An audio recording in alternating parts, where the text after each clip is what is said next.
Assalamualaikum warahmatullahi wabarakatuh. Baiklah Nanda, pada pertemuan kali ini kita akan membahas mengenai interaksi sosial pada KD 3.2.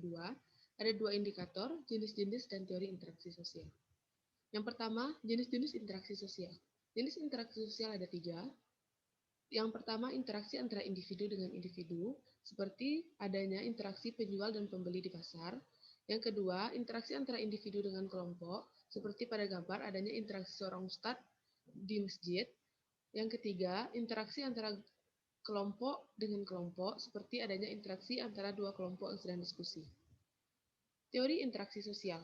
Yang pertama, teori interaksionalisme simbolik yang dikemukakan oleh George Herbert Mead.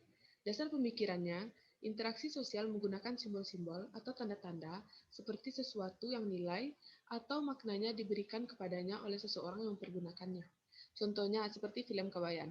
Kebayan si anak desa ketika pergi ke kota akan dianggap sebagai orang kampungan atau orang yang udik atau kampungan oleh orang kota.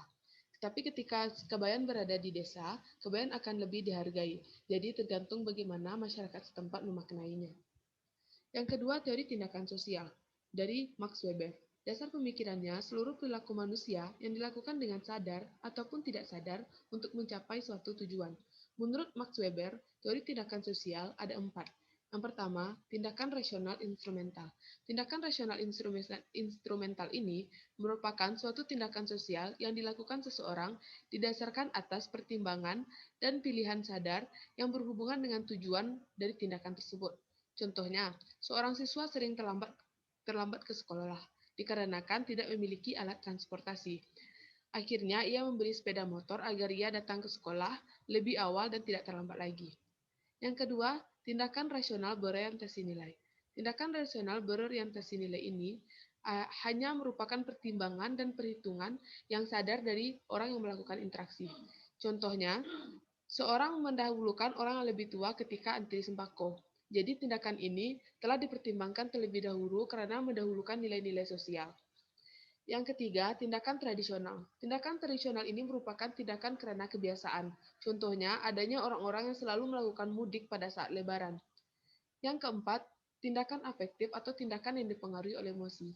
Sesuatu yang dilakukan orang dalam berinteraksi tanpa memikirkan jangka panjangnya, ia hanya memikirkan apa yang sedang dilakukannya.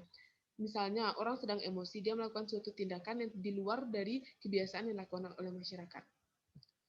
Yang ketiga, teori dramaturgi. Di tokohnya dikemukakan oleh Irving Goffman. Dasar pemikirannya, pandangan bahwa kehidupan sosial dapat diibaratkan dengan serangkaian pertunjukan drama dalam sebuah pentas seni. Interaksi sosial berlangsung dalam bagian-bagian panggung depan dan panggung belakang. Seperti contohnya, manusia adalah pelaku interaksi sosial atau aktor yang berusaha untuk menggabungkan karakteristik personal dan tujuan kepada orang lain melalui sebuah pertunjukan dramanya sendiri. Contohnya, misalnya kita sebagai seorang yang berada dalam lingkungan masyarakat, kita akan melakukan sesuatu yang beda bagaimana kita di luar lingkungan masyarakat dan bagaimana kita di rumah. Mungkin kita di rumah agar kita lebih terbuka, lebih leluasa, tapi ketika kita berada di lingkungan masyarakat, kita akan melakukan peran sesuai dengan yang diinginkan dari masyarakat setempat tersebut. Baiklah, sekian pembelajaran kita hari ini. Jika ada yang salah, Ibu mohon maaf. Assalamualaikum warahmatullahi wabarakatuh.